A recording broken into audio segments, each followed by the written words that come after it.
Bonjour à tous. Il est toujours difficile d'arriver à une échéance et de ne pas être prêt. Cela peut être un devoir à rendre, cela peut être un travail à faire pour notre employeur, peu importe la situation, quand on n'est pas prêt et que l'échéance arrive, eh bien cela peut parfois être assez catastrophique. Un événement dans la Bible est central, celui du retour du Messie, du retour de Jésus. Jésus est venu, il a vécu il y a 2000 ans, il a apporté ce regard particulier sur le message de Dieu, et il a dit « je reviendrai ». Et depuis qu'il a dit cette parole, tous ses disciples, tous les croyants attendent le retour de Jésus. Dans un de ses discours, au chapitre 24 de l'Évangile selon Matthieu, Jésus va d'ailleurs développer tous les événements, va parler de tous les événements qui vont précéder sa venue. Et il le dit afin que nous puissions nous préparer, c'est-à-dire qu'au moment où il viendra, nous puissions être là, prêts à le recevoir. Il va raconter plusieurs paraboles, la parabole du voleur notamment, où si quelqu'un sait qu'un voleur va venir, eh bien il va se préparer, il va être devant la porte ou devant le mur et attendre que le voleur arrive pour l'empêcher de dérober ce qu'il y a dans la maison. Il est prêt, il attend.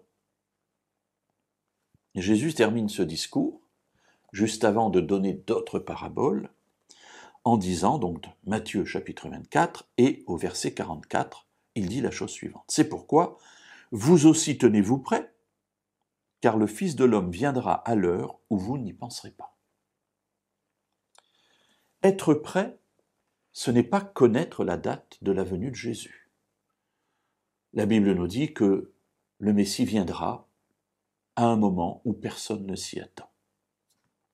Cela veut dire que les événements extérieurs, malgré tout ce que Jésus a dit comme signe annonçant son retour, ne seront pas suffisants pour marquer avec justesse la date de son retour. Cela sous-entend qu'il faut être prêt tout le temps. Est-ce que j'y arrive ? Pas toujours, mes amis.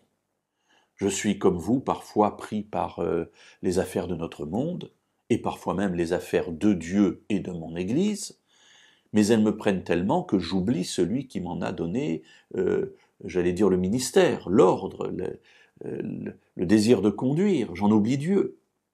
À m'affairer tellement pour Dieu, est-ce que je travaille vraiment pour Dieu ? Une bonne question, n'est-ce pas ? Jésus me dit ici, tenez-vous prêts, car le Fils de l'homme viendra à un moment où vous n'y penserez pas. Cela veut dire que quelle que soit la qualité de ma préparation, Jésus me surprendra toujours. Alors mes amis, il y a deux éléments là-dedans. Le premier, c'est qu'il faut me préparer. Il me faut être attentif. Mais le deuxième, c'est qu'il ne me faut pas être obnubilé par cette situation, parce que de toute façon, Dieu me surprendra par ce temps du retour de Jésus. En revanche, ce que je peux faire dans ma vie, c'est jour après jour, être attentif, pour que, dans le maximum d'éléments possibles, je puisse être à l'écoute de ce que Jésus a à me dire, afin d'être prêt, même s'il ne vient pas aujourd'hui.